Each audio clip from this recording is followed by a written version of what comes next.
j'ai jamais eu si peu mal au dos que depuis que je cours en sandales et que j'ai tout ce qui va avec, le renfort, etc. Mais c'est un chemin, mais qui est presque autant spirituel que physique.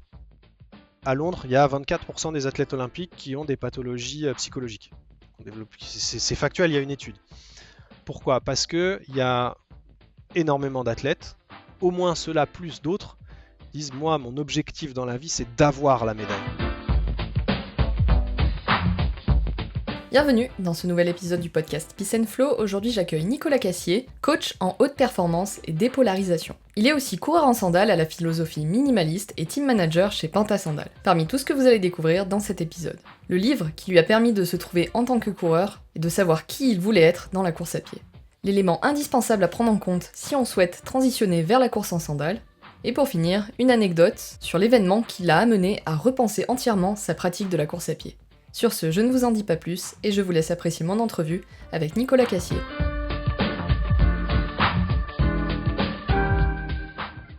Bonjour Nicolas, merci d'avoir accepté mon invitation. Eh ben, merci à toi, c'est toujours super cool, un échange et sur un podcast, c'est chouette. Merci de ton Avec invitation. grand plaisir. Est-ce que je peux te laisser te présenter pour démarrer s'il te plaît? Ouais, carrément, avec plaisir. Eh ben écoute, moi c'est Nicolas, j'ai 39 ans, je suis l'heureux papa de 2 enfants. Je suis passionné par le challenge et notamment dans les sports outdoor ou les sports aventure avec une approche plutôt minimaliste, donc partir avec vraiment le minimum possible et avec un minimum d'impact, que ce soit écologique, financier, etc. Aujourd'hui, j'ai en tout cas moi trouvé ma mission qui est d'apprendre et de transmettre pour accompagner et faire grandir. Donc ça, c'est mon leitmotiv, c'est ma mission dans la vie. Et, euh, et que dire de plus? Bah écoute, non, tout va très bien dans ma vie et je m'éclate et j'adore courir en sandales, j'adore être dans la nature, j'adore plein de choses, passer du temps avec mes enfants. Voilà, c'est bref, mais je pense que c'est à peu près ça. Ok. Est-ce que tu peux nous raconter, toi, c'est quoi un petit peu ton histoire avec le sport et qu'est-ce qui fait que tu t'es pris de passion justement pour les sports d'outdoor, en particulier, sports d'endurance? Ouais, alors mon histoire avec le sport, elle commence le 16 mai 1985 vers 16 heures à ma naissance, de parents très sportifs, judokas. Et très très sportif. Il faisait beaucoup de judo, notamment mon père. Donc j'ai grandi dans le sport. J'ai toujours fait du sport. Je crois qu'à partir du moment où même à peine je savais marcher, j'étais déjà sur des skis et des petits rollers, là, les Fisher-Price jaunes qu'on agrandissait pour les pieds. Donc j'ai tout de suite baigné dans le sport. J'ai fait du judo, j'ai fait de la gym, j'ai fait du ping-pong, j'ai fait du roller hockey, j'ai fait tous les sports qu'on puisse faire. À l'adolescence, j'ai commencé le baseball et ça s'est très vite transformé en handball parce que j'ai été recruté par un club. Je suis très vite monté en niveau parce que j'avais la chance d'être gaucher et ça aide beaucoup dans ce sport-là. Et puis j'étais pas mauvais. Et à ce moment-là, j'ai eu une très très grosse blessure qui a fait que j'ai dû arrêter ce début de carrière de handballeur. Et je me suis réfugié dans les sports outdoor, dans la rando, dans la montagne. J'avais déjà fait de l'escalade à l'école primaire, un petit peu au collège, un petit peu au lycée. Et c'était vraiment, j'y allais pour me détendre, j'y allais pas pour la perf, j'y allais pas pour grimper plus que ça, j'y allais pour l'état d'esprit et tout. Et voilà, j'ai basculé dans le côté plus mode de vie que perf compète. Et avec le temps, je suis arrivé sur le vélo. J'ai fait un grand voyage à vélo, tout seul en autonomie à l'ancienne, hein, le bikepacking, c'était pas encore trop ça, donc les grosses sacoches et tout, le gros vélo en acier.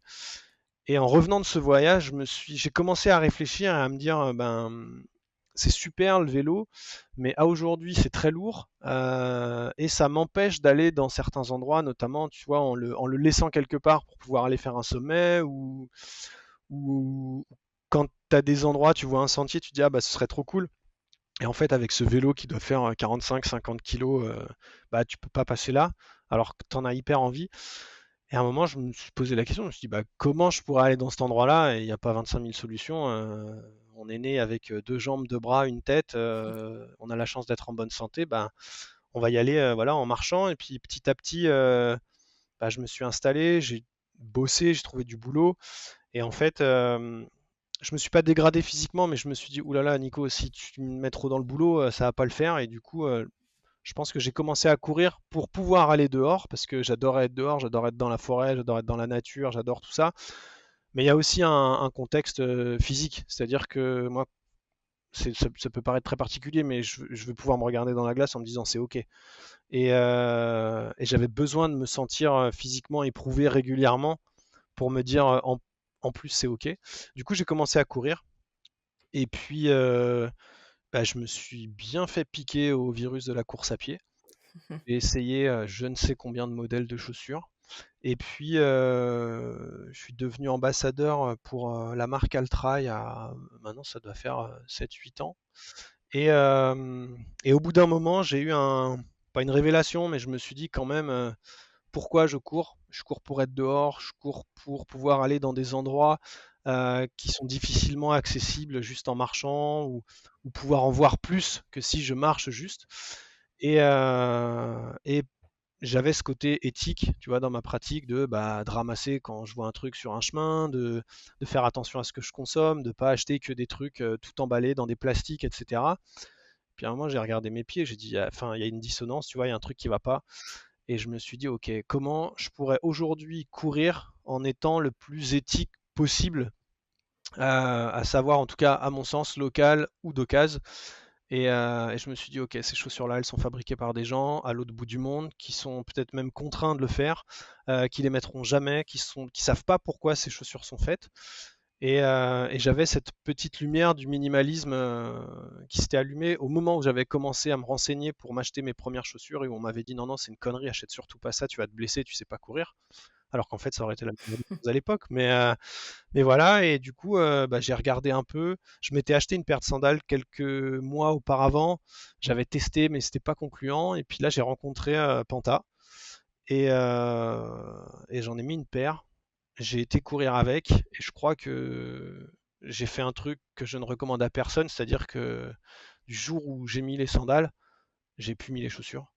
Et ça a été très progressif et pas du tout même. Et depuis, voilà, depuis je cours que en sandales et mettre une paire de chaussures pour courir, je crois que ça a dû m'arriver une ou deux fois sur les 3 dernières années parce que j'avais un bobo quoi. Mais sinon, voilà. Ok. Donc tu nous dis que à la base, ce qui a motivé ta décision, c'était plus des raisons éthiques. Ouais. Est-ce que après tout ce qui va être lié à la santé, par exemple, tu as parlé de minimaliste tout à l'heure, donc tous les bienfaits qu'on peut retrouver grâce au minimalisme, c'est venu après? Alors en fait, ça se greffe, hein, ça fait partie du complexe, mais je dirais que ouais, dans un premier temps, il y avait ce côté, tu vois, psychologique de me dire, ben, je veux un truc où c'est cool de se dire que ben, la personne qui a fabriqué ça, elle habite dans un appart, elle est payée, elle est pas loin, parce que Panta, c'est en Hollande, hein, c'est pas loin du tout de Amsterdam, Haarlem, enfin, on est vraiment, tu vois, il y a 400 km, donc, et les semelles sont italiennes, les sangles sont allemandes et maintenant fabriquées sur place, enfin, je suis dans un contexte où c'est super cool, et à la fois physiquement, du fait de courir en zéro drop, je commençais à voir les effets positifs du non-impact du drop sur la course à pied, etc. Mais je m'étais quand même fait, je me suis fait une entorse à chaque pied avec des Altra. Hein, il n'y a pas de là-dessus, il y a pas de problème possible. Ça a bien pété. Et, euh, et en fait, là, des petites tendinites, des petites choses, parce que même si ce sont des chaussures qui sont zéro drop, ça ne veut pas dire qu'elles sont minimalistes. Si on prend là, le calcul d'indice minimaliste par la clinique du coureur, il y a des chaussures Altra qui sont notées quasiment un peu en dessous, mais comme des Hoka ou comme les chaussures maintenant avec des plaques carbone ou des machins comme ça. Minimaliste, c'est vraiment la flexibilité, tu vois, transversale, en longueur, etc. Moi, je rentre pas dans le détail, c'est pas mon job, mais voilà. Et en fait, en me mettant les sandales, le, le- la course est complètement repensée. C'est même presque une autre discipline. Tu es dans les mêmes starts de départ si tu fais une course ou tu es dans le même mouvement que les autres qui vont courir, mais c'est autre chose. Parce que t'as une autre connexion au sol, tu as une autre connexion à ton corps. Tu sens tout de suite les effets positifs ou négatifs, hein. Il y a autant de bénéfices que d'inconvénients à courir comme ça, mais tu le sens tout de suite. Et par contre, dans ce ralentissement, et ben, parce que clairement, hein, ta vitesse, même ta vitesse de pointe, tu la ralentis, même si tu as interrogé Nico qui est dans la team et qui lui est un Mhm. extraterrestre de la sandale. Et franchement, il faut le voir courir. Allez voir une vidéo de lui en train de courir, c'est un dessin animé, tellement il a une cadence élevée. Mais le fait de recourir comme ça, avec cette approche-là, avec les sensations, avec tout ce que le pied va ressentir, euh, et ben on tape moins. Tu vois, en descente, ben, tu vas pas forcément beaucoup moins vite, mais par contre, tu es beaucoup plus technique, tu mets beaucoup plus de cadence. C'est-à-dire que quand Caballo Blanco dans Born to Run dit si tu peux faire deux pas, fais-en trois ou quatre, ben, c'est exactement ça. Dans les montées, t'as aucun problème. Honnêtement, dans les montées, t'es limite mieux qu'en chaussures. Et sur le plat, bah, t'as une foulée qui se transforme un peu. Et en fait, bah, à part en ayant vraiment tiré physiquement sans en prendre note et en essayant de faire le bourrin, j'ai pas un seul bobo depuis que je suis en sandales. Alors, je vais pas dire que je me suis jamais blessé, hein. Je me suis cassé un orteil l'année dernière par manque de vigilance. Je me suis déconcentré 10 secondes et j'ai tapé dans une souche. Mais bon, je courais hors sentier dans une forêt, dans les feuilles, en pleine descente à fond. Enfin, il y avait des circonstances, même en chaussures, je crois que je me serais éclaté le pied, mais en tout cas en blessure, tu vois, entorse, c'est fini. Enfin, là aujourd'hui, une entorse, déjà le pied est beaucoup plus musclé, il est beaucoup plus fort, et puis il n'y a pas cette épaisseur de semelle qui fait que ton pied va partir beaucoup plus que si tu es sans rien.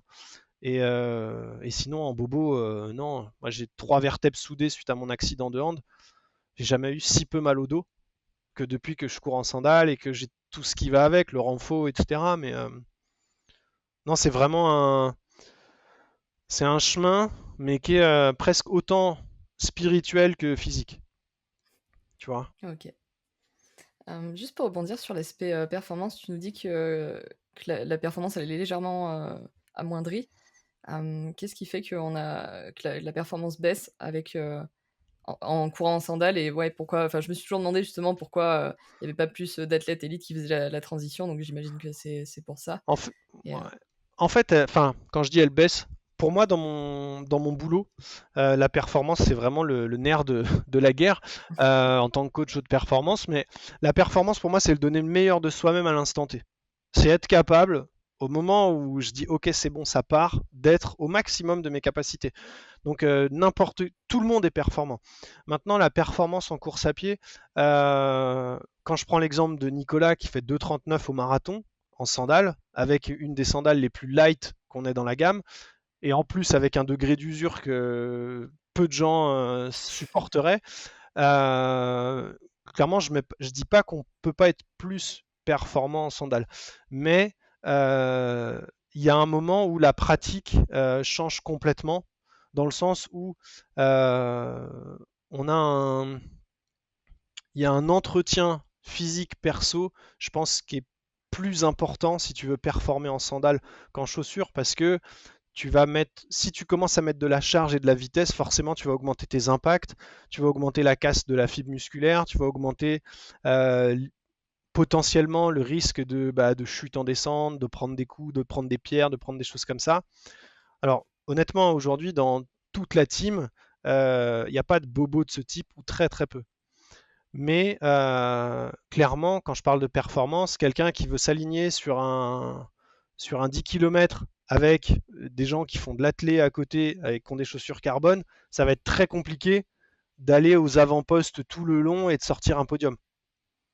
Tu vois, là, dans la team, ouais. euh, à part Nicolas et un autre qui va l'intégrer bientôt, euh, incessamment sous peu là, il y a très peu de gens qui, je pense, sont capables en sandales d'avoir un entraînement intensif de haut niveau pour pouvoir accéder à des podiums sur des courses renommées. Après, sur tu vois, ce que les gens appellent les courses au saucisson dans les petits villages, l'été ou quoi, où il n'y a pas d'enjeu, etc., et où les gens sont en vacances et viennent courir pour le plaisir, et puis qu'il y a deux, trois personnes de club. Là, tu peux jouer une place. Mais sinon, si tu te mets dans le réseau classique, tu vois, tu t'alignes sur un 5 km sur les championnats départementaux, c'est compliqué hein, de gagner. Après, la performance, elle sera là quoi qu'il arrive. Parce que tu seras pas si loin que ça des gens qui sont devant et tu arrives à sortir quelque chose que peu de corps humains physiques en France sont capables de faire aujourd'hui finalement. OK. Tout à l'heure, tu nous disais que quand toi, tu t'es mis à courir en sandales, tu as manqué un petit peu, de progressivité, c'est pas ce que tu recommanderais. Est-ce que tu peux nous expliquer un peu plus ce qui se passe au niveau biomécanique quand on fait la transition? Et justement, s'il y a des personnes qui nous écoutent qui voudraient s'y mettre, qu'est-ce que tu recommanderais? Alors, ce que je recommande et ce que je recommanderais, c'est là aujourd'hui, j'ai un parc test et 3-4 fois par an, je le sors et je fais essayer les gens, je leur fais essayer les sandales pour qu'ils démarrent, pour qu'ils voient les sensations, etc. Euh, Aujourd'hui, faire passer de la chaussure à la sandale sans transition, c'est dangereux. On prend le risque de se blesser, on prend le risque de ne pas comprendre l'adaptation parce qu'il y a une vraie adaptation. Du fait que c'est comme si clairement, hein, j'oblige un enfant de 4 ans, allez, 3 ans quand il rentre à l'école à mettre des moufles, et je lui enlève les moufles quand il arrive à l'âge adulte. Ses mains, elles sont pas développées, il n'y a pas de motricité fine, il n'y a pas de sensation, il sent rien, ils sont pas musclés, c'est pas formé, c'est exactement la même chose. Aujourd'hui, à partir de même tout petit, les gens mettent des chaussures à leurs enfants et malheureusement, le marché de la chaussure, il est plus fait dans une optique de style, de classe, de mode, que dans une optique naturelle de développement du pied, de musculature, etc. Du coup, si tu enfermes, tu vois, tu bandes une main en forme de moufle à un enfant jusqu'à l'âge adulte, quand il va la sortir, si tu lui dis maintenant tu vas faire de l'escalade, tu vas faire du bloc, ça va poser problème parce que les tendons sont pas prêts, parce que les muscles sont pas développés, parce que l'ossature, les os sont pas dans le bon axe. On voit, il y a plein de coureurs en chaussures qui ont des hallux valgus. Bah oui, parce que forcément, enfin, tu prends plein de modèles de course à pied. Clairement, ça a la forme de Santiago hein, sur l'avant-pied. Or, notre pied, il n'est pas en triangle. Enfin, ou du moins pas en triangle, tu vois, avec la pointe devant, un peu Ouais. comme un bateau. Donc, ce que je recommande toujours, les gens qui sont curieux de la sandale, c'est d'en prendre une paire aujourd'hui, que ce soit Panta ou les autres marques, hein, il n'y a pas de là-dessus, il y a pas de débat, hein, je suis ouvert à tout, carrément même. Mais c'est de dire, ok, si tu as envie de te mettre à cette sensation-là, si tu as envie de comprendre le schéma et peut-être à un moment de courir avec, achète une paire de sandales et mets-la pour aller faire tes courses, mets-la pour aller te balader, mets-la pour marcher, fais la cuisine avec, fais ton jardin avec, jusqu'à ce qu'en fait le pied, bah, il commence à se faire, à se libérer dans la douceur finalement, et puis qu'à un moment, il puisse se dire, ah ouais, bah là mes sensations elles sont complètement différentes. Et à un moment d'intellectualiser, tiens, quand je marche, c'est marrant, je suis moins lourd. Euh, Au même titre que généralement, quand je fais tester les sandales l'été, la première étape c'est ok, allez trottiner avec vos chaussures ou marcher avec vos chaussures là pendant 4-5 minutes. Les gens reviennent, je leur fais enlever les chaussures, les chaussettes, faites la même chose pieds nus. Les coureurs, tout de suite, ils vont dire non, mais moi je vais pas tester en marchant, je vais courir. Ils enlèvent les chaussures, les chaussettes, ils se mettent à courir. Déjà, rien qu'en les observant, ça a changé. Parce que s'ils courent de la même manière avec une grosse semelle maximaliste que sans chaussures et sans chaussettes, ils vont avoir les dents qui se déchaussent. Donc c'est une image, hein, mais vraiment ça va taper très fort parce que généralement c'est plutôt médio ou talon, la foulée. Du coup, euh, du coup c'est assez douloureux. Et en fait tout de suite ça se rééquilibre. Et derrière je leur dis ok maintenant tu mets les sandales. Et en fait ils rééquilibrent leur foulée parce qu'ils posent le pied complètement différemment du fait de la structure du sol. Et derrière, on leur amène juste une petite protection. Et souvent, les gens se disent oui, mais tu sais, il y a la lanière qui passe entre le gros orteil et l'autre. Est-ce que ça coupe? Est-ce que ça fait mal? Etc. À partir du moment où tu acceptes le fait d'être pieds nus et que tu commences à muscler ton pied, la lanière, elle gêne plus parce qu'en fait, la sandale, elle vient, mais c'est vraiment juste pour la stabiliser et l'équilibrer sous le pied. Maintenant, forcément, si tu plantes le pied en avant et que ça glisse, bah, ça va venir buter contre la sangle. Mais si tu muscles ton pied par la marche, par la course, par tout ce que tu veux, en étant pieds nus régulièrement, la sangle, elle va plus du tout poser problème, quoi. OK. Est-ce que selon toi, ce serait problématique, par exemple, de, faire, on va dire, 50-50, d'être, enfin, si on fait la transition, vaut mieux la faire complètement? Ou est-ce qu'on peut, par exemple, courir en sandales plutôt sur des longues sorties, courir en chaussures, tu parlais du 5 kilomètres, par exemple, sur des courses un peu plus rapides? Est-ce que ça fait sens ou est-ce que, vaut mieux choisir soit l'un, soit l'autre et s'y tenir? Ah, je vais pas être à la mode, je vais pas être clivant. Je pense qu'on peut tout faire. Honnêtement, aujourd'hui, tu vois, je vais reprendre l'exemple que je prends souvent, mais mes parents, ils courent pas. Ils font de la rando en montagne, ça ils en font un paquet. Ma mère fait aussi de la marche nordique. Mon père est ancien judoka et toujours judoka, donc lui, les pieds, enfin, c'est des briques, ses pieds, quoi. Ils sont hyper musclés, ils sont hyper solides, c'est assez fort. Mais eux étaient assez sceptiques, tu vois, pour la marche en montagne, pour aller se balader, pour faire des randos et tout. Et un jour, j'ai dit, bon, c'est pas possible, vous allez essayer. Et du jour où ils ont essayé, ils ont pris une paire et aujourd'hui, ils sont capables de partir en rando en montagne en sandales. Tu vois, si la météo le permet, si tout est bien et s'ils se sentent bien d'aller faire cette petite balade comme ça, bah, ils vont la faire. Et à la fois, quand ma mère va faire de la marche nordique, elle va pas mettre ses sandales, elle va mettre ses chaussures et ça pose pas de souci. Et quand mon père va aller marcher dans un endroit un peu plus complexe, bah, il met ses chaussures. Au même titre que pour un coureur, tu vois, aujourd'hui, tu as t'as des coureurs. Là, j'ai un ami qui est triathlète. Je lui ai fait tester les sandales en décembre dernier. Et du coup, maintenant, il a une paire. Et en fait, lui, il court 100% en chaussures. Ses compètes, il a des plaques carbone. Et pour autant, bah, il adore la sensation et aller faire un jog de récup ou un jog, tu vois, sur le bord de la mer ou quoi en sandales. Parce que à ce moment-là, bah, il a plus l'impression d'être à l'entraînement, il a plus l'impression d'être dans la perf, dans la compète, il a juste l'impression de se dire bah, je vais juste faire un jog, je regarde autour de moi, je profite, j'écoute les oiseaux, ce qui se passe autour et ça me va très bien. Donc en fait, je pense qu'il n'y a pas de, il y a pas de oui ou non. C'est pas la pratique de la sandale, tu vois, c'est pas je pense pas que ce soit une question fermée. Je pense que c'est une question de feeling, c'est vraiment un état d'esprit. Et si demain, que ce soit moi ou même quelqu'un de la team Panta me dise, bah moi je fais 50% chaussures, 50% sandales, tu vois, ça me pose aucun problème. En tout cas, moi je veux que les gens ils kiffent leur vie, quoi, ils soient heureux et voilà, tu veux mettre des chaussures où t'as mal à un genou, tu penses que les chaussures vont t'apporter du confort parce que tu as quand même envie de courir, bah, mets des chaussures. Enfin, voilà, je pense que tout est possible. Après, c'est sûr que quand on goûte à la sandale, ça devient compliqué au bout d'un moment de se mettre à la chaussure, d'autant que majorité des coureurs sont des amateurs.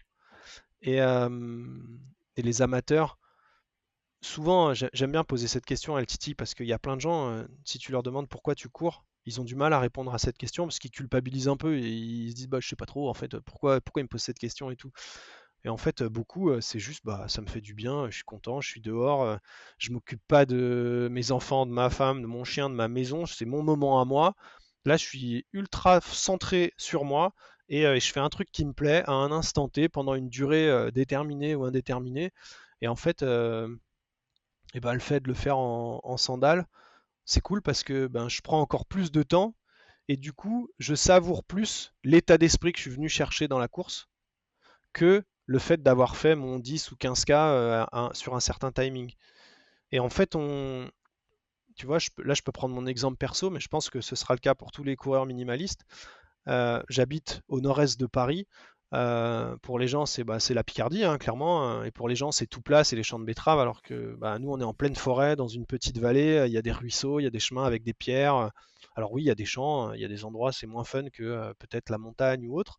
Mais en fait, tu redécouvres ton, ton biotope quelque part, tu redécouvres ton substrat de par les sensations, parce que tu sens tout ce que tu as sous le pied de par une connexion différente, parce que les capteurs dans les pieds sont les mêmes que dans les mains, voire plus.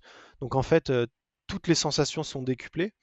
Et en fait, tu retrouves un peu, alors moi j'adore en parler comme ça, mais la vulnérabilité. Tu redeviens un peu un simple animal dans une chaîne globale, un simple morceau de l'univers, et pas, tu vois, pas un, tu vois, quand tu es un peu dans une voiture, tu es dans une cage de Faraday, tu es protégé. La grosse chaussure maximaliste, quand tu vas courir avec ça, avec juste l'optique de te dire bah, je vais courir mon ultra, donc il faut que je m'entraîne, je dois m'entraîner. Donc tu vas tartiner les chemins à côté de chez toi, mais finalement tu te connectes à rien. Quand tu arrives en sandales derrière, alors là tu fais ah ouais, en fait là, comme je baffe pas, que j'ai pas les yeux fermés et que je suis pas complètement oxy, ah un chevreuil, ah un blaireau, ah un oiseau, ah tiens j'ai vu, oh, je savais pas qu'il y avait ces animaux-là ici. Et, euh, et je trouve que tu as tout ce truc-là aussi où le corps humain il se remet à son état plus naturel, comment dire, plus humain en fait, plus animal, avec tout ce que ça implique. Et la connexion elle est super intéressante. Ok, ouais, c'est intéressant. Est-ce que selon toi, comment dire, c'est en fonction des pathologies auxquelles on est sujet, on devrait adapter un petit peu son degré de minimalisme, maximalisme. C'est-à-dire, par exemple, si on a des soucis au genou en ce moment, est-ce qu'il vaudrait pas mieux partir sur quelque chose de plus minimaliste? Si c'est le tendon d'Achille, sur plutôt de la chaussure? Qu'est-ce que tu penses de ça? Alors je pense, ouais, moi enfin, maintenant, aujourd'hui, j'ai beaucoup de mal avec les il faut ou les tu dois parce qu'une vérité pour l'un n'est pas pour l'autre. Et en fait, c'est un peu le problème de l'être humain, c'est que on polarise et, euh, et tant qu'on rejette les choses, elles restent présentes, alors qu'à partir du moment où on les intègre, elles vont disparaître. Donc je m'explique dans ça par rapport à ta question, c'est que quelqu'un qui a mal au genou, la première question à se poser, c'est pourquoi tu as mal au genou? Comment c'est arrivé? Bon, tu te fais une entorse du genou, tu es en train de courir, le genou il tourne parce qu'il y a une pierre ou une chute ou un truc, ok. Mais comment c'est arrivé à moyen, long terme? Tu vois? Qu'est-ce qui a fait que cette blessure, elle est arrivée là? Et en tant que coach, c'est ok, effectivement, cette question, qu'est-ce qui a fait que cette blessure est arrivée là? Et à quoi va servir cette blessure? Parce que physiquement, bon ben, elle va peut-être faire que pendant un certain temps, on va pas courir, etc. Mais elle amène quelque part. Pour moi, une blessure, c'est une épreuve. Une épreuve, c'est pour nous amener quelque part. Et c'est un challenge. Et comment on va relever ça? Comment on va s'en sortir? Comment on va s'adapter? Après, euh, clairement, pour préparer et éviter les blessures, tu vois, quand tu prends, même dans le CrossFit, il y a de plus en plus de gens qui font du CrossFit avec comment dire, des five fingers, des sandales, voire pieds nus, parce que dans le renforcement musculaire, bah, quand tu es à plat, tes muscles ils sont dans l'axe, et quand ils sont dans l'axe, bah, ils se développent naturellement et correctement. Après, encore une fois, moi je suis pas scientifique, je suis pas physio, je suis pas de kiné, je suis pas tout ça, mais ça paraît logique. Et du coup, dans la blessure, je dirais que ça permet, en fait, la connexion du fait d'avoir le pied à l'air permet de retrouver un état plus naturel où on va plus prendre le temps de faire une chose. Tu vois, dans la vie de tous les jours, en tout cas de ma fenêtre, le matin, tu te lèves, si tu as des enfants, bah, tu t'équipes un peu les enfants, etc. Tu gères qui les emmène à l'école, ils prennent le bus, ils prennent pas le bus, il faut s'habiller, il faut se brosser les dents, il faut prendre le petit-déj, il faut machiner tout ça, etc. Tu pars au boulot, tu arrives au boulot, boum, tête dans le guidon jusqu'à une certaine heure de l'après-midi, voire du soir. Tu rentres, et là, tu as ta petite libération, tu vois, les gens se disent, ah c'est bon, j'ai 1 heure, et il faut que je m'entraîne pour ma course, je dois m'entraîner pour ma course. Donc j'y vais, j'ai 1 heure, et j'ai l'impression que si je me déglingue dans mon entraînement, que je me mets le cœur dans la bouche et que je me mets à fond, eh ben, j'aurais fait une bonne séance. Or, en fait, pas forcément, voire pas du tout, et notamment sur les efforts longs, parce que ça sert à rien de se tartiner 4 fois par semaine un 10 km en 45 minutes ou 40 minutes, parce qu'en fait, on va créer de la fatigue, et la blessure, elle va arriver. Obligatoirement, la répétition systématique d'un même mouvement, d'un même footing, d'un même circuit ou autre, la blessure, elle va arriver. Après, qu'est-ce qu'on en fait de cette blessure? Est-ce que je me dis, ok, quand je recense tout ce qui m'a amené là, est-ce que ça rentre dans les raisons pour lesquelles je cours? Oui, non. Derrière, effectivement, en rééducation, moi je serais le premier à dire, reprends pas la course tant que tu n'es pas capable de courir pieds nus. Parce qu'en fait, c'est là ton corps, il va te dire, il y a des douleurs, ok, donc ralentis. Et en fait, en reprenant de cette manière-là, forcément, physiologiquement, on va aller beaucoup moins vite, mais on va restructurer dans le bon axe, et derrière, on va pouvoir se relancer sur des choses un peu plus importantes, sachant que la chaussure est un vrai facteur de blessure aujourd'hui. Et ça, c'est pas moi qui le dis, hein, c'est Blaise Dubois, dont c'est le métier, qui a créé la clinique du coureur. Donc, je pense pas Ok, qu'il faille être clivant sur la question. Je pense que chacun peut faire à sa sauce. ok. Tu as évoqué plusieurs fois la raison du pourquoi. Ouais. Tu as un petit peu répondu. Toi, c'est quoi ton pourquoi? Pourquoi tu cours? Ah, pourquoi je cours? La première fois, en fait, ça évolue. C'est-à-dire que la première fois que je suis allé m'acheter des baskets pour courir, j'avais envie, tu vois, franchement, il y avait une image, je sais plus quelle marque avait ça, et peut-être que, moi, je sais plus. Mais il y avait une chaussure minimaliste qui était en vente dans un grand magasin de course à pied, et j'avais vu l'image où le gars, il se déplaçait comme un jaguar. Tu vois, il y avait un espèce de truc, le gars, il était un peu jaguarifié, et je me disais, ouais, mais c'est trop bien, parce que le gars, il fait vraiment corps avec la nature, et dans l'image, il sautait un tronc avec une fluidité, avec une aisance qu'il n'aurait pas eu avec des grosses chaussures, parce qu'avec des grosses chaussures, t'écrases tout et tu fonces, et c'est fait pour ça, hein, et j'ai pas de, y a pas de, aucun jugement, au contraire. Mais je me disais, voilà, moi j'aimerais bien être ça, j'aimerais être furtif. Tu vois, j'aimerais être ni un prédateur ni une proie, juste à ma place, à l'échelle du monde et de l'univers et de ces forêts et de ces espaces naturels où j'ai envie de progresser et de m'éclater. Et du coup, c'est un peu ça, moi, ma raison de courir, c'est juste d'aller dehors, de connaître les éléments autour de moi, de les reconnaître et de pouvoir être capable de lire ce qui se passe dehors, tu vois. Aujourd'hui, 99% des gens, sans un téléphone portable dans la nature, ils peuvent pas te dire, tiens, il risque de pleuvoir dans une demi-heure. Ils peuvent pas te dire, tiens, là, c'est un endroit où il y a trop d'eau, c'est pour ça qu'il y a cette végétation-là. Ils peuvent pas te dire, ah, cette feuille-là, c'est tel arbre, alors qu'ils peuvent reconnaître des logos de marques de sport ou de marques de bouffe ou n'importe quoi. Ils peuvent pas, ils reconnaissent pas beaucoup les arbres, ils reconnaissent pas les animaux. Euh, c'est des sensations en fait qu'on a perdues via le confort qu'on s'est accordé, hein, et qu'on a développé au fur et à mesure des années. Et je suis pas du tout contre le confort, parce que quand je rentre, prendre une douche chaude et me mettre dans mon canapé sous un plaid, ça me va très très bien.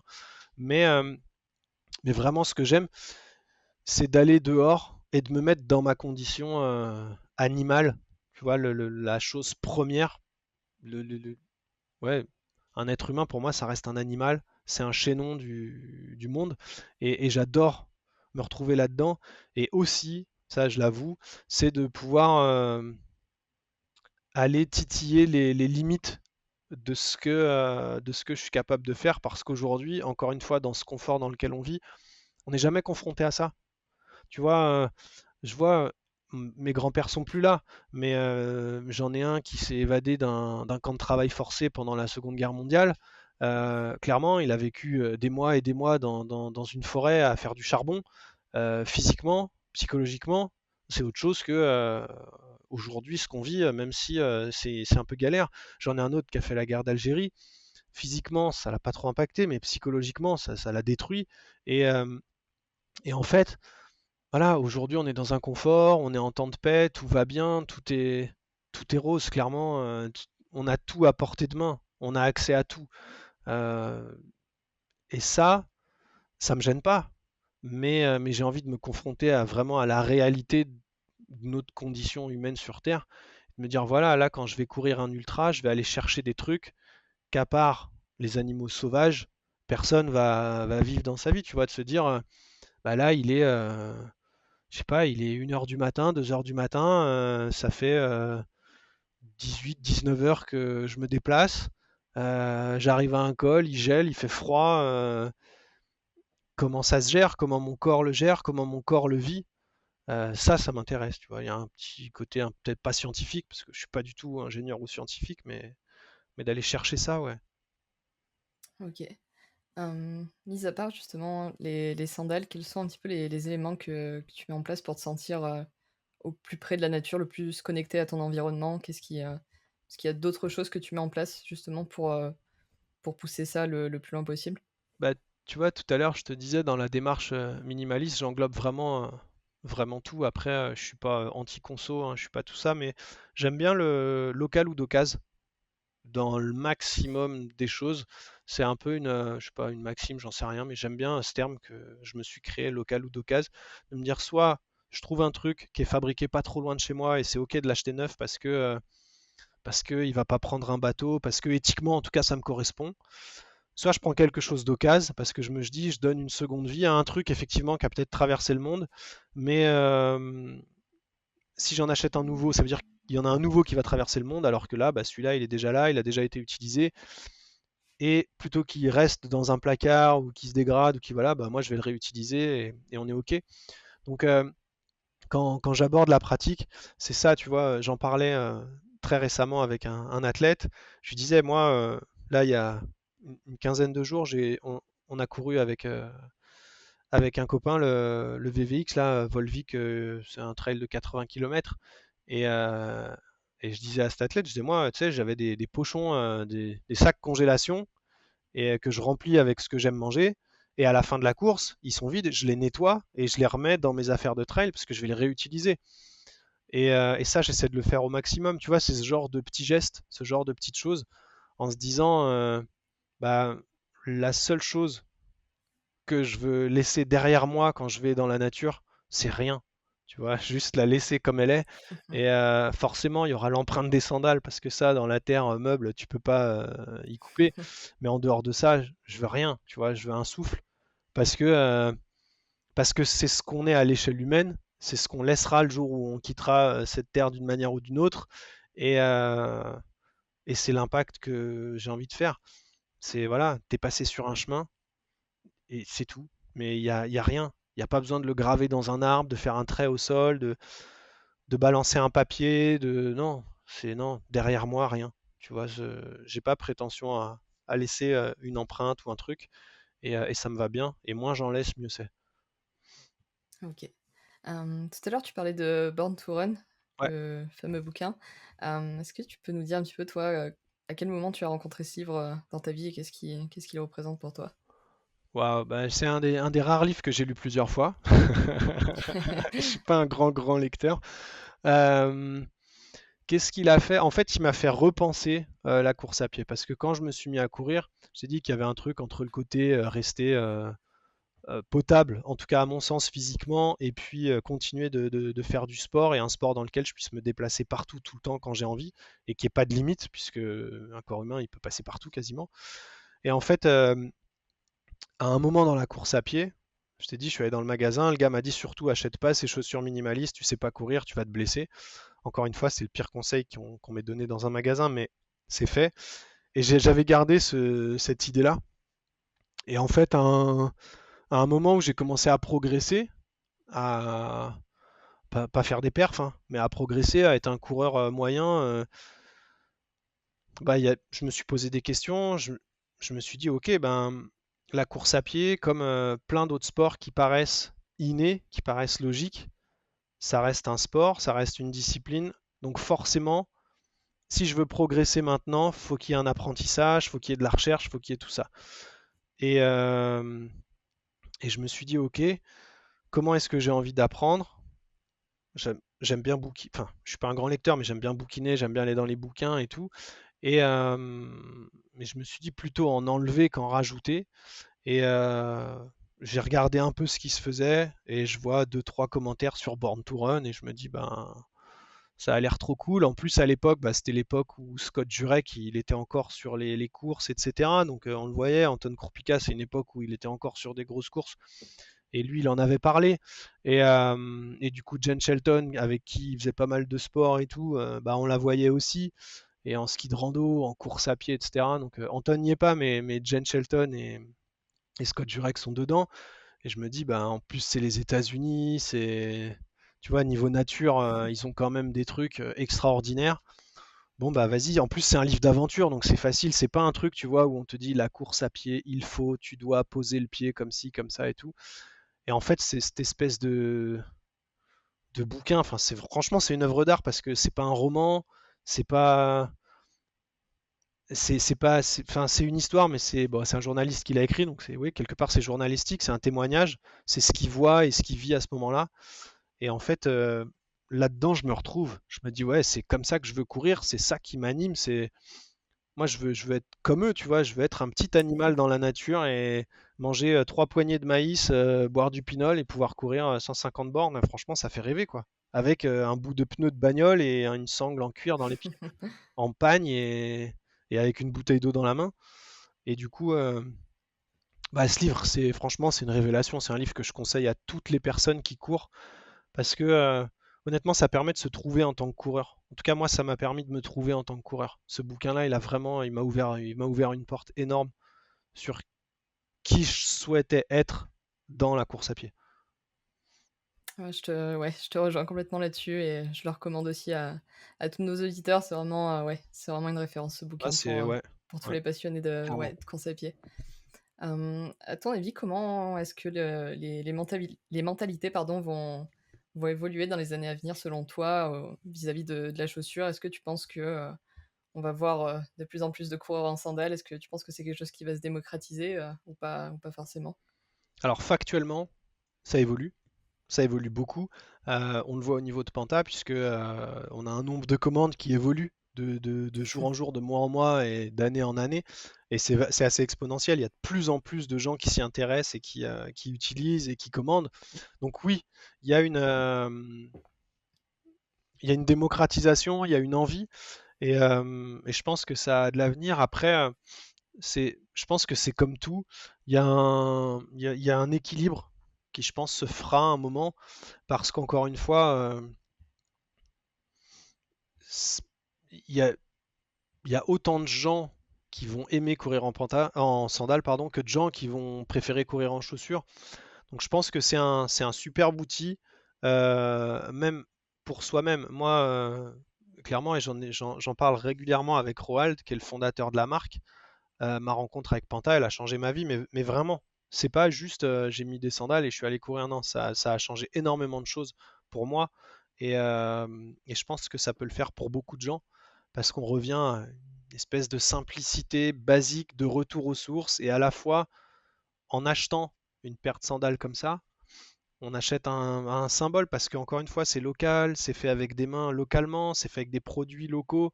Il y a très peu d'impact par rapport à une chaussure qui a une durée de vie beaucoup plus courte. Là, on est sur un truc, tu prends une sandale de trail, le jour où il n'y a plus de crampons, elle va sur la route. Parce qu'on n'a pas d'amorti, de mèche, de mousse, de tout ça. Ça se déchire pas, ça se craque pas, ça sèche. Enfin, c'est infini. Donc, je pense que dans la prise de conscience actuelle, et j'espère en tout cas que dans cette prise de conscience générale vers quelque chose de plus léger, de moins impactant pour la planète, de moins impactant pour les êtres humains, pour tout ça. J'espère que ça va continuer de monter. Après, euh, je ne sais pas si ce serait une bonne chose que ça devienne une référence, tu vois. Et de toute façon, sachant que la course à pied est un sport dans lequel il y a de plus en plus d'argent, c'est sûr que de toute façon, à haut niveau, on n'en verra pas, ou très peu, parce que à haut niveau, quand tu vois qu'un coureur d'un marathon, je sais pas, Londres ou Paris, c'est plusieurs de dizaines de milliers d'euros ou de livres en Angleterre pour le gagnant, et il va pas dire attends, je vais le faire en sandales parce que ça va faire bien. Il va le faire avec des chaussures carbone et turbo-réacteurs parce qu'il sait qu'avec ça, il peut gagner et que s'il gagne, lui, c'est sa vie parce que ce gars-là, là où il habite, cette somme-là, il se fait un château et il vit comme un prince. Faut, Ok. faut garder ça que, effectivement, dans la course à pied, et de plus en plus, il y a de l'argent, et qui dit argent dit forcément évolution technologique, technique, et c'est hyper bien aussi, enfin, c'est hyper sain aussi pour une discipline. Tu vois, si on prend le ski entre les années 60 et maintenant, là, c'est une révolution. Le vélo entre même en 20 ans de temps, les dimensions des cadres, des roues, des freins, tout a changé. Donc l'évolution technique, c'est ça. Et la sandale évoluera aussi techniquement, parce que ça reste un produit qui est issu d'une ingénierie et sur lequel on travaille vraiment régulièrement avec des tests, etc., pour avoir la sandale qui correspond le plus à certaines pratiques. Donc ouais, ça va évoluer, ça va se démocratiser, parce qu'il y a de plus en plus de gens aussi qui font ça pour leur bien-être, qui se rendent compte et qui trouvent leur pourquoi et qui se disent bah en fait ouais, je me retrouve bien là-dedans et j'ai envie de me sentir mieux, et ils feront la démarche de passer à ce genre de choses. Après que ça devienne une règle, pourquoi pas? Mais sur ce point-là, je préfère rester dans l'histoire, dans la poésie que dans l'ingénierie. Ok. Tu nous parlais tout à l'heure des sandales de trail et des crampons, justement. Ouais. Combien de temps est-ce qu'on peut tenir avec une paire de sandales de trail avant que les crampons soient vraiment usés, Alors là, en moyenne? est-ce que tu as posé la question à Nico quand il est venu ou pas? Non. Alors lui, je sais qu'il a fait ouais, beaucoup, je pense. Je crois qu'il m'avait dit il Euh, était à plus de 1000 km ah bah déjà, mais large, ouais. En fait, 2000, ouais. ouais, il n'y a pas de limite en fait. Alors les crampons forcément, mais ça va dépendre du terrain sur lesquels tu vas aller. Après, franchement, ouais, Nico, il va à plus de 1500 km avec des sandales de trail et il court encore avec sur des chemins. Après, en fait, comme je te disais tout à l'heure, ton pied, il se muscle, mais vraiment, c'est-à-dire que tu mets deux pieds à côté, un qui court sans citer de marque, mais une chaussure maximaliste, un qui court en sandales, tu les mets devant un podologue, le podologue, il va halluciner, hein. Il va y avoir un pied qui va être hyper musclé, hyper solide, et puis l'autre qui va être beaucoup plus fragile. Donc, plus le pied va se muscler, plus il va être solide, plus il va pouvoir encaisser et se stabiliser sur des sols meubles. Donc en fait, les crampons, ils vont apporter un plus, mais c'est surtout la musculature et la préhension, sans mauvais jeu de mots, du pied qui vont faire qu'on va tenir. Donc honnêtement, hein, raisonnablement, plus de 1000 km. Ok.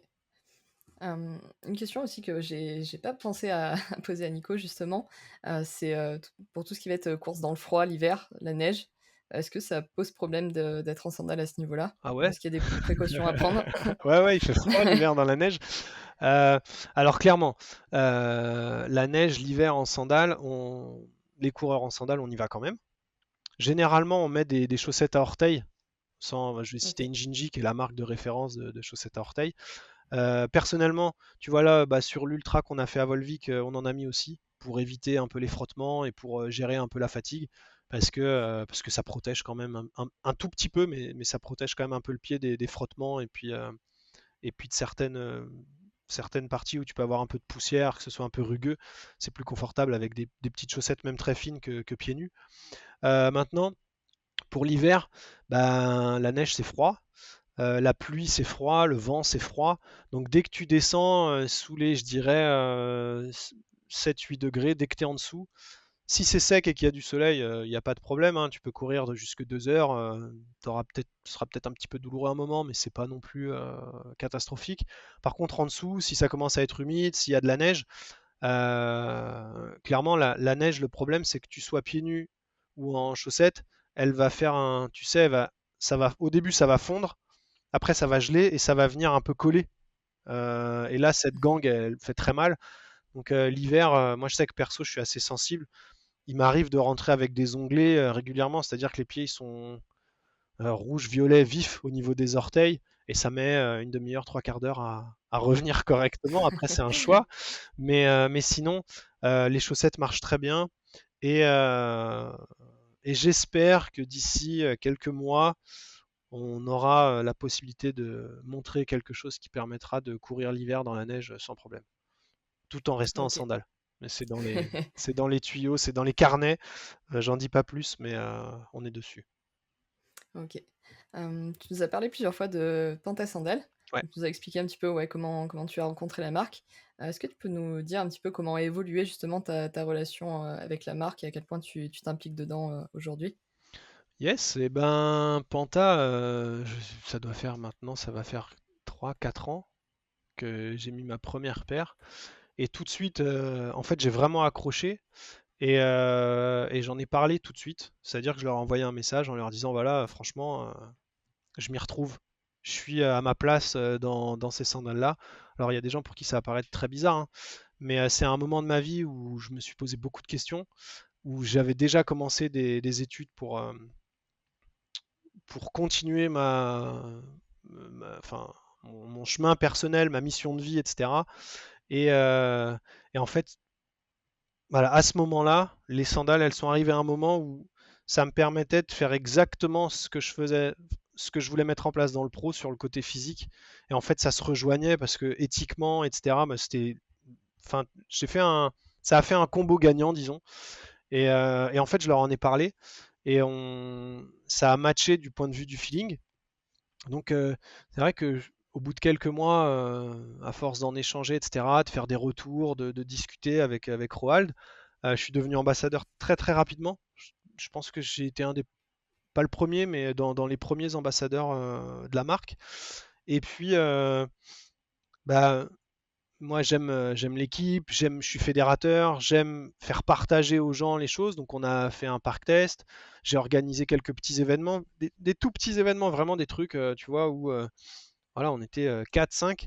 Et en fait, une fois, j'ai fait un challenge avec des gens plus ou moins, comment dire, minimalistes et qui utilisaient la marque. Après, il y a de nouveaux ambassadeurs qui sont arrivés. J'ai refait un événement. J'en ai refait un l'année dernière. Donc, le premier, c'était un challenge de dénivelé. Tu vois, dans la forêt à côté de chez moi, il y a un petit, il y a un endroit qui est hyper sympa où tu peux faire du dénive.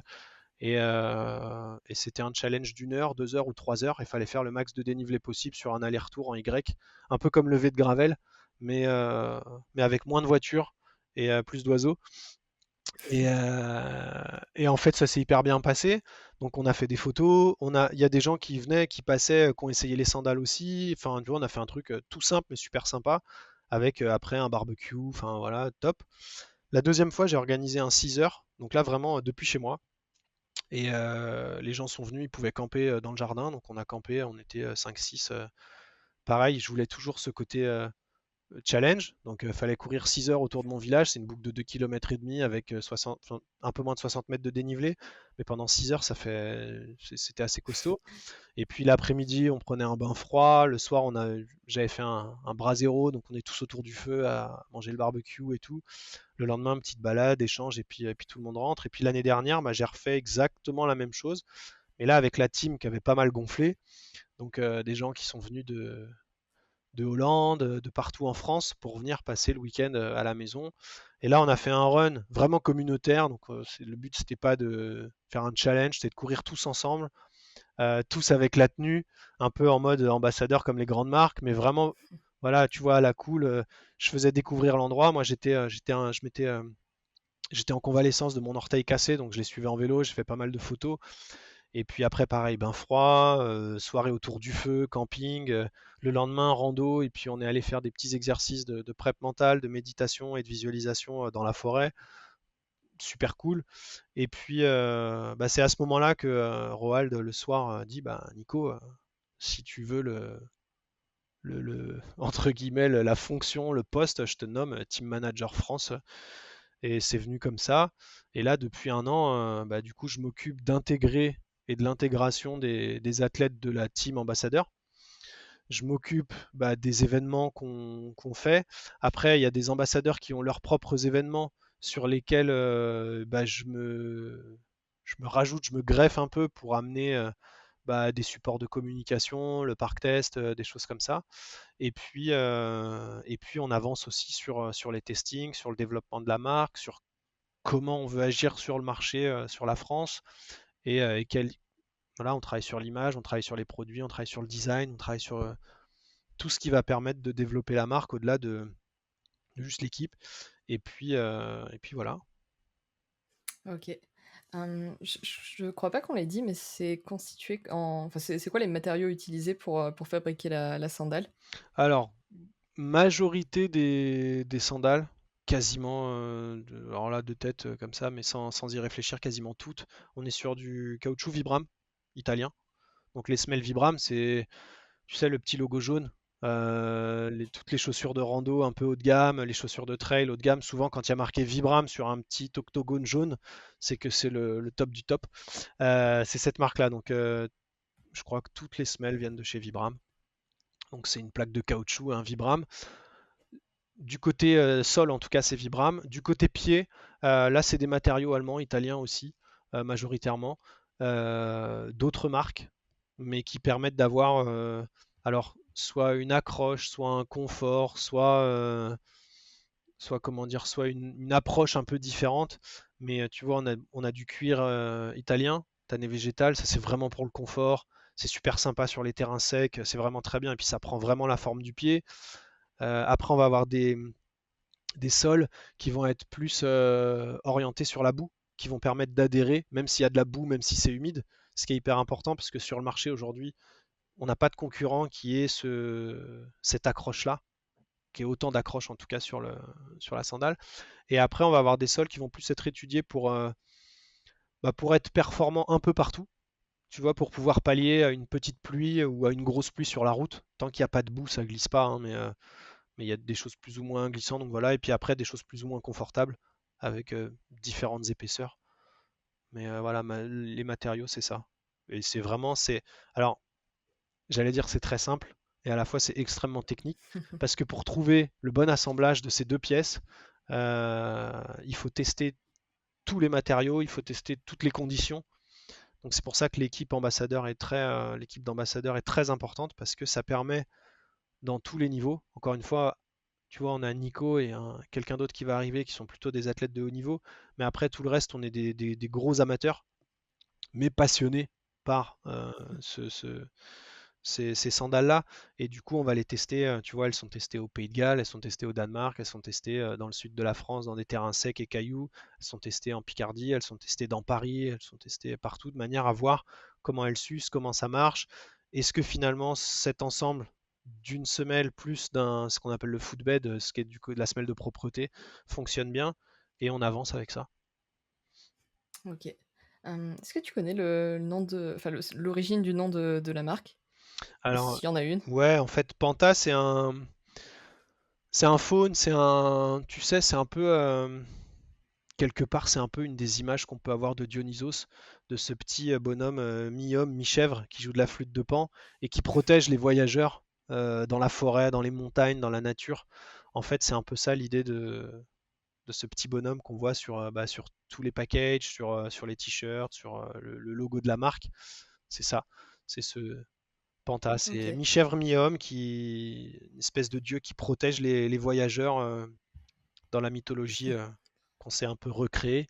Mais oui, dans la mythologie grecque, mais surtout dans la nôtre. Et ouais, c'est ce petit bonhomme-là. Ok, d'accord, c'est intéressant. Toi, est-ce que, à titre perso, tu as d'autres projets en lien avec cette philosophie du minimalisme? Des choses que tu aimerais mettre en place par la suite? Bah là, ouais, clairement, bah en tout cas, c'est une approche moi qui me sert dans mon job de coach en performance, mais au-delà du pro. Tu vois là, en juillet, je pars 2 semaines en expé en Écosse et ce sera du bikepacking. Donc on va faire une grande boucle au départ de Glasgow, on va monter dans les Highlands et on va revenir. Et en fait, pareil, là l'idée c'est de partir sans, sans internet, sans smartphone. Donc juste avec l'équivalent d'un bon vieux 3310, tu vois, enfin grosso modo c'est un peu l'idée. Euh, le minimum de matériel électronique possible. Alors comme c'est un voyage sur lequel on va tourner un film et faire de la photo, on aura un drone, on aura de la caméra, on aura des appareils photo. Mais sinon, en dehors de ça, très très peu, voire pas d'électronique. Comme ça, voilà, on a des cartes, boussole, tout ça. Après, on aura quand même une trace électronique dans une montre qui sera celle de Geoffrey, donc Geoffrey Maluski, avec qui je partagerai l'aventure, qui lui est pareil, voyageur expédient, enfin, ouais, voyageur d'expé professionnel, dont c'est le boulot, qui fait de l'image, des films, des photos. Assez exceptionnel d'ailleurs, j'invite à aller voir ses films sur YouTube, Geoffrey Maluski. Et là, on part vraiment de cette manière-là, c'est-à-dire que il y a quelques partenaires qui sont locaux pour le coup, donc soit équipementiers français, soit des produits d'occasion. Après, on a notre matériel à nous aussi, donc ce que je disais là, j'avais un entretien avec un futur partenaire. Il me disait, mais sur un voyage comme ça, tu pourras avoir plus de matos, etc. Tu pourrais demander beaucoup plus. Et je dis oui, mais j'ai déjà un tapis de sol, j'ai déjà un duvet. Et alors oui, dans le cadre du film, on peut faire de la pub, mais au-delà de ça, dans le cadre de notre éthique, moi, je préfère partir avec un truc que j'ai déjà, ou voilà, j'ai pas envie qu'il y ait un truc qui soit produit, encore une fois, uniquement pour ça, si je l'ai déjà. Donc là, on part avec cette optique-là. On n'a pas de point de chute. Ce qui va être complexe, c'est que bah, en Écosse, on va pas avoir du soleil tous les jours. On s'est dit qu'on s'arrêterait peut-être dans un ou deux hôtels sur les 15 jours. Mais sans smartphone, encore une fois, bah, c'est un autre. Tu vois, il y a plein de trucs. Aujourd'hui, tu dis je vais réserver un hôtel. Ok, prends ton téléphone. Ouais, si t'as pas de téléphone, ah, c'est compliqué. Enfin, tout ce truc-là. Donc, en fait, l'idée de ce voyage, c'est de montrer à quel point on va réorganiser notre créativité, réorganiser notre temps de vie en étant hors connexion. Et qu'est-ce qu'on va y trouver finalement? Et le film parlera de ça, on fera une conférence qui parlera de ça, et on va écrire et faire de la photo dans ce sens-là pour dire voilà ce qu'on a retrouvé en créativité du fait que quand on avait un temps mort, bah, on n'avait pas de smartphone. Et quand on avait besoin de réserver un hôtel, bah, on n'avait pas de smartphone. Quand on a eu besoin de faire ça, on n'avait pas de smartphone. Et, euh, et voilà, parce qu'aujourd'hui, je pense que très peu de gens sont capables de me dire la dernière fois qu'ils ont, par exemple, réservé un hôtel sans leur téléphone portable.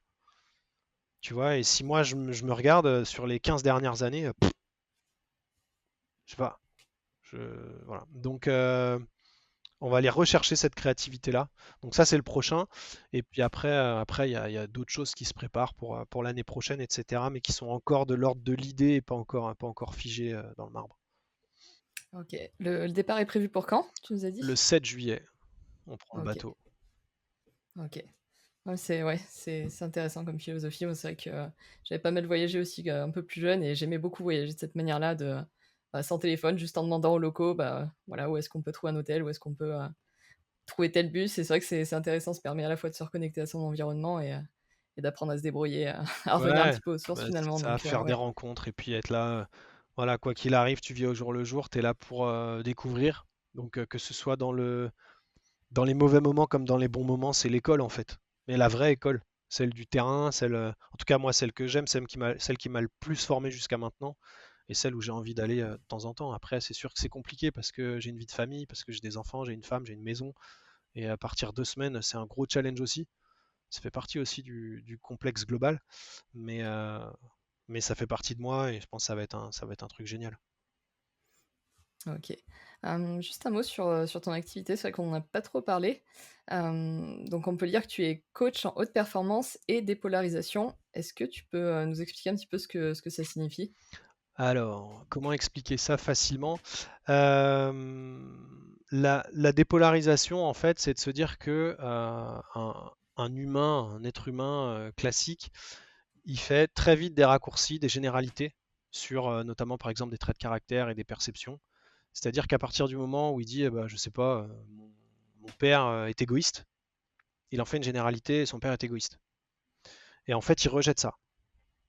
Il rejette ça et comme je disais tout à l'heure, tant qu'il le rejette, c'est présent.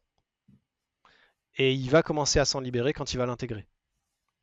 La dépolarisation, c'est exactement ça. C'est un process étape par étape qui permet de faire tomber une charge émotionnelle et d'accéder à un niveau supérieur. C'est un peu, sans faire une mauvaise métaphore, mais le boss de fin d'un jeu vidéo.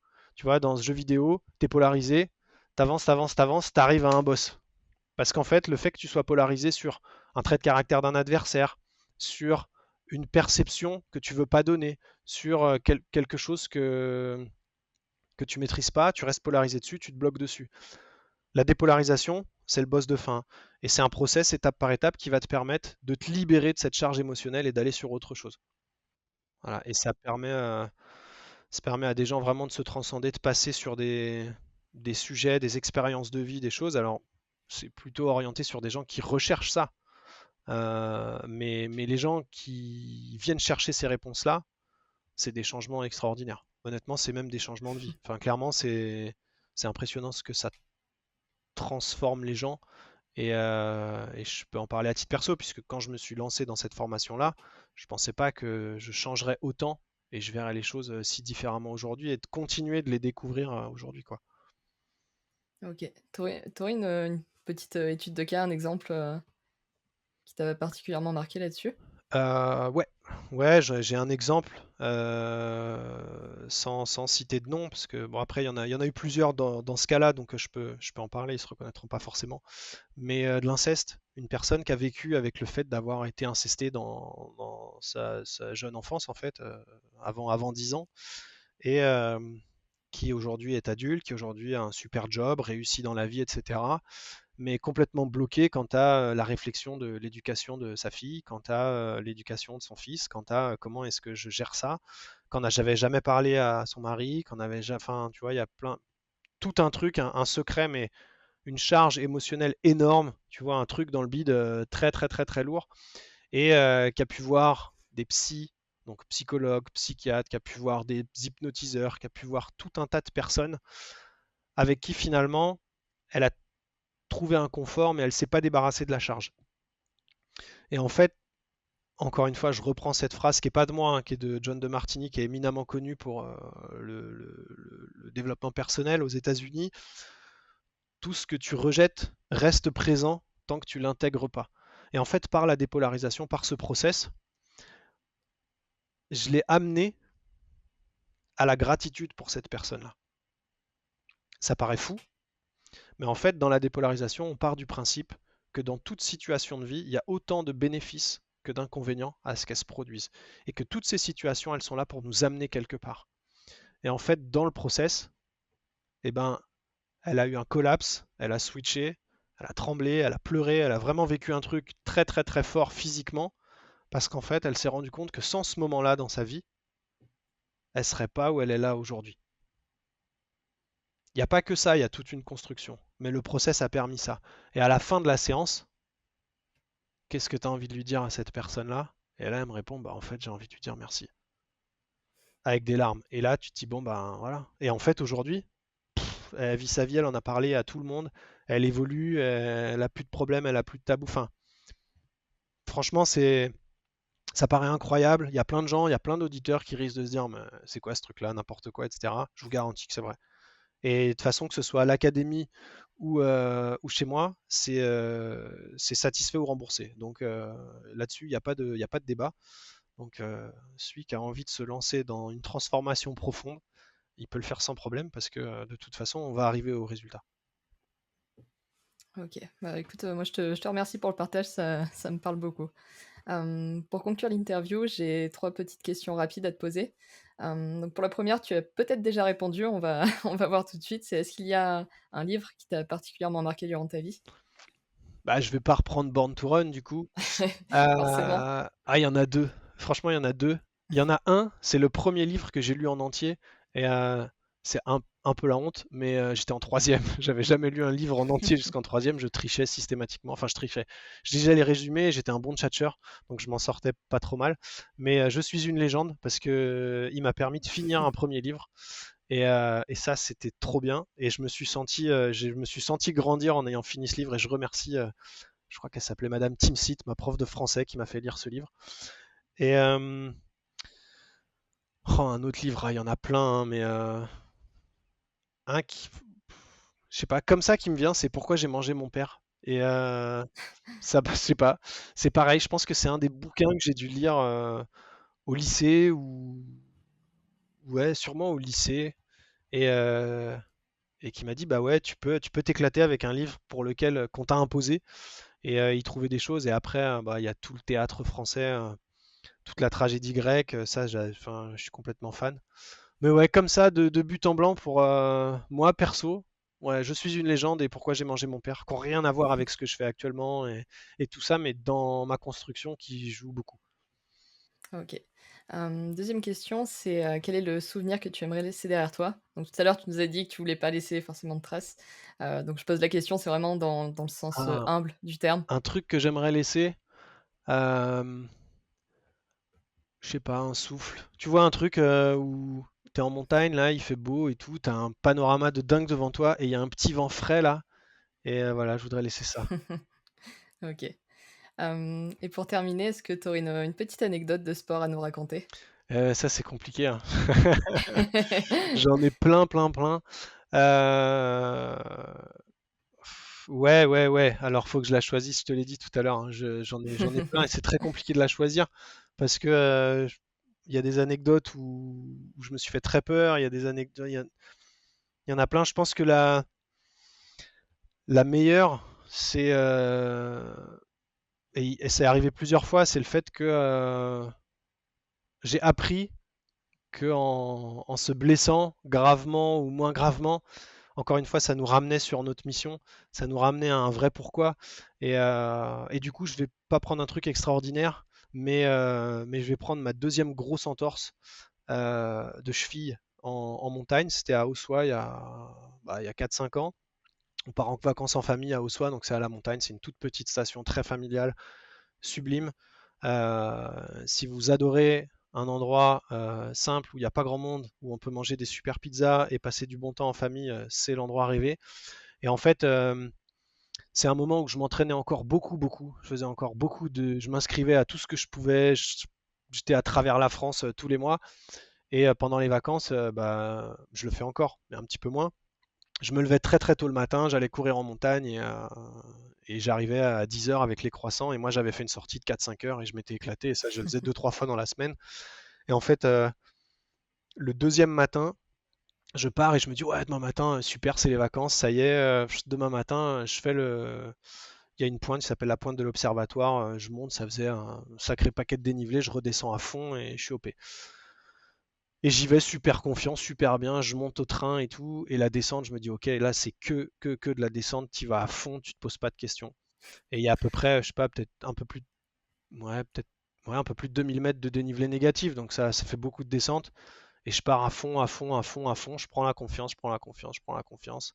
Et arrivé à, je sais pas, 5 bornes, peut-être, ouais, même peut-être moins du gîte, ben, un crack. Une grosse pierre, la confiance, paf, la cheville qui tourne, mais vraiment le gros claque de l'entorse. Et, euh, et en fait, bon, bah, tu es obligé déjà de faire les 3-4 km tout seul à pied parce qu'il n'y a personne pour venir te chercher. Donc tu descends en marchant, bon, c'est encore chaud et tout. Mais cette entorse, en fait, c'est peut-être un des tournants de ma pratique sportive. À l'époque, j'avais pas encore Panta, je courais pas encore en sandales. Et en fait, je me suis sûrement rendu compte à ce moment-là que je ne vivais pas mon sport, que je le consommais. Et que c'était plus un exutoire qu'un mode de vie, malgré que je me persuadais que c'était un mode de vie. Et en fait, et ben, quand je dis que ça amène sur un chemin, du coup, j'ai passé toutes les vacances avec ma famille.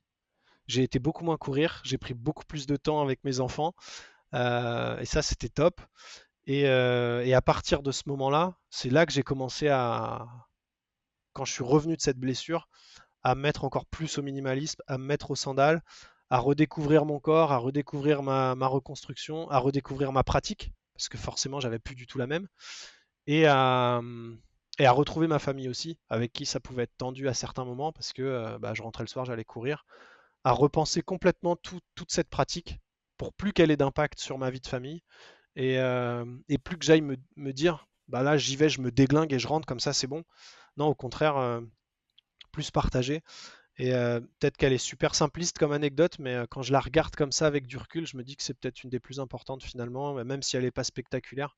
Il y en a des spectaculaires, mais celle-là, je pense que c'est la plus parlante des dernières années. Ouais, c'est intéressant. Je trouve que ça fait écho justement un petit peu avec ce qu'on s'est dit. Et juste pour rebondir sur une chose, tu pensais être dans une pratique, je sais plus le terme que tu as employé, que c'était un mode de vie, Ouais. que c'était, ouais, tu dans une pratique mode de vie, et alors qu'en réalité c'était simplement un exutoire. Comment est-ce qu'on sait du quel côté de la barrière on se trouve, selon toi? En fait, ça, j'ai mis du temps à le réaliser et je le réalise encore plus aujourd'hui par mon job et par notamment la dépolarisation, la prep mentale, la méditation, l'hypnose, etc. C'est que à partir du moment où il y a une injonction à faire pour obtenir un résultat et que tu ne vois ta pratique que par le prisme d'un objectif ou d'un résultat, eh ben, en tout cas pour moi personnellement, et ça je me l'applique à moi-même, et c'est pas forcément valable ni pour les personnes que je coach ni pour les autres, pour moi il y a une dissonance. Parce que quand tu commences à te dire je dois m'entraîner pour, il y a un truc. Alors te mettre un coup de pied au cul, parce que il y a un moment, l'entraînement fait partie aussi de la pratique, et si tu as un ultra trail dans 6 mois et que tu commences à t'entraîner un mois avant, ça va être compliqué. Ça va être très compliqué, clairement. Là, voilà. Mais euh, quand c'est un vrai mode de vie, il n'y a pas à te dire il faut ou je dois. C'est juste, j'y vais parce que c'est ma mission de vie, ça brûle à l'intérieur de moi, j'en ai besoin, c'est comme ça que je me réalise, et parce que je suis cette personne-là, je deviens cette personne-là. Si je prends un exemple, alors ça va revenir sur mon job de coach de performance, mais clairement aujourd'hui, et je l'expliquais ce matin en séance, quand on prend les athlètes olympiques, à Londres, il y a 24% des athlètes olympiques qui ont des pathologies psychologiques. C'est factuel, il y a une étude. Pourquoi? Parce qu'il y a énormément d'athlètes, au moins ceux-là plus d'autres, disent moi, mon objectif dans la vie, c'est d'avoir la médaille. Avoir. On est des êtres humains. Et en fait, il y a une vraie différence entre être et devenir champion olympique plutôt que d'avoir la médaille. Et ça paraît tout bête. Mais le jour où toi, tu ne veux qu'avoir la médaille, le jour où tu l'as dans les mains, c'est comme l'enfant, le cadeau de Noël. Il l'ouvre, oh super, il joue avec 5 minutes, il le met de côté, c'est terminé. Et derrière, bah, tu as les journalistes, et puis au fur et à mesure, ça descend, et puis toi, tu déprimes parce qu'il n'y a plus personne, et tu dis, ouais, j'ai fait tout ça, j'ai juste gagné ce truc-là qu'on met autour du cou, et c'est fini. Alors que être et devenir champion, c'est autre chose. Si un Teddy Riner aujourd'hui, il enchaîne et il reste champion, c'est parce qu'il est dans une quête d'être, de rester et de devenir la personne qui est capable de. Mais pas parce qu'à un moment il a dit je veux avoir la médaille. Ces médailles, elles sont certainement dans une belle vitrine, etc. Mais c'est pas ça qui l'anime. C'est d'être. Et en fait, on est des êtres humains. On est fait pour naître et croître. On n'est pas fait pour avoir. L'humain, c'est l'humus, c'est quelque chose qui se détériore dans le temps. Le corps, il se détériore. L'être, il se détériore pas. C'est pour ça que tu me dis qu'est-ce que tu veux laisser? Un souffle en fait. L'âme, l'être, ce qui est infini, ce que j'aurais pris et transmis toute ma vie, c'est la seule chose que je laisserai. Mon corps, il retournera, je sais pas où, à nourrir, je sais pas qui. Mais voilà. Donc, ouais. Ok, c'est un beau mot de la fin. Sur ce, je te remercie pour ton temps. Pour celles et ceux qui veulent en savoir plus sur toi et sur ce que tu fais, où est-ce qu'on peut te retrouver? Et bah écoute, sur Instagram majoritairement, LinkedIn aussi. Alors sur Insta, j'ai deux comptes. Le compte pro, c'est Capdru.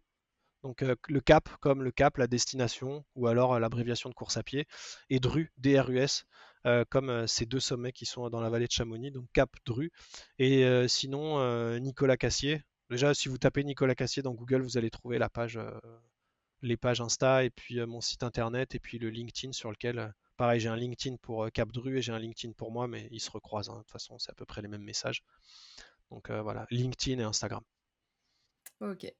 Et bah écoute, sur ce, je te souhaite une bonne fin de journée et beaucoup de réussite pour la suite. Eh ben merci à toi aussi, merci encore pour l'invite, c'était super. Merci d'être resté jusqu'au bout de cet épisode. Si vous avez passé un bon moment, le meilleur moyen de nous le faire savoir, c'est de prendre 2 minutes pour vous abonner et laisser une revue 5 étoiles sur Apple Podcast et ou votre plateforme d'écoute préférée. Si vous nous regardez sur YouTube, pensez bien à vous abonner à la chaîne et à laisser un commentaire, ça aide au référencement. Je compte sur vous, c'est important, surtout au démarrage, donc merci beaucoup à tous ceux qui le feront. Sur ce, je vous donne rendez-vous la semaine prochaine pour un tout nouvel épisode du podcast Peace and Flow.